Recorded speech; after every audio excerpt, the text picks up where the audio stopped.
Spotlight stories are a fantastic new way of telling narratives, and one of the really exciting parts of that is it forces the viewer to be interactive. They have to find their own narrative through a story. The clear obvious challenge we saw from the start of this project was the fact that there's no camera rig that filmed the complete 360-degree view of the world at a cinema quality. So that pushed us towards fisheye lenses that allowed us to capture large portions of our 360 degrees with as few cameras as possible.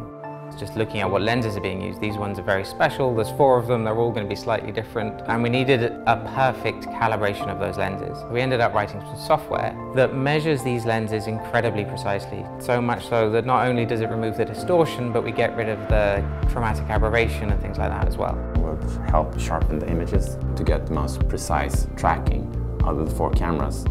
One of the key on-set tools that we developed was what we call mill stitch. Mill stitch is quite an impressive hardware-software solution that allows you to stitch these incoming sources in real time, and it allows the filmmaker the ability to essentially look at the piece and interactive control a window inside of the 360 environment and emulates what the experience would be like at the end format.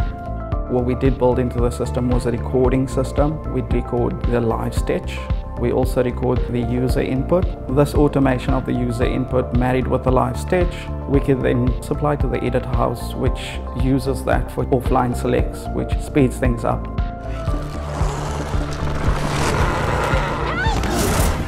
We went in the direction of creating primarily CG environments, which meant that the stitches between the different points of view of the different cameras could be blended more seamlessly.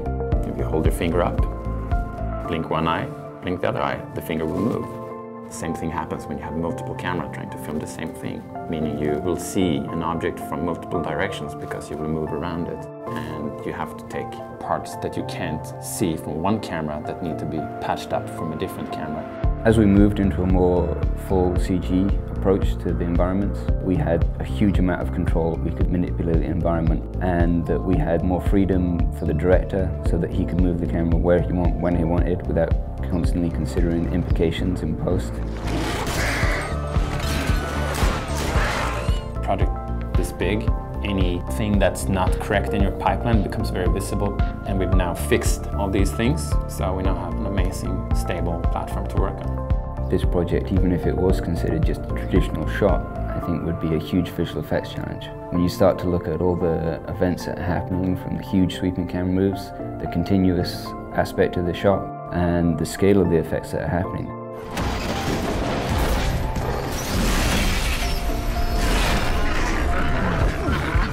Our asset count and the fidelity of our assets sort of went through the roof. One of the biggest problems we had was just getting our head around the numbers. We ended up with well over 100 cars, multiple blocks of buildings being laid out, all the way out to the far horizon line of the LA city skyline. And this is also, beyond us, one of the biggest VR projects undertaken.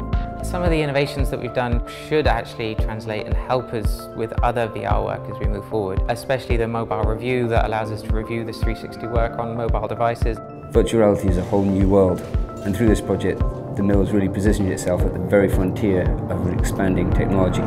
We gotta go!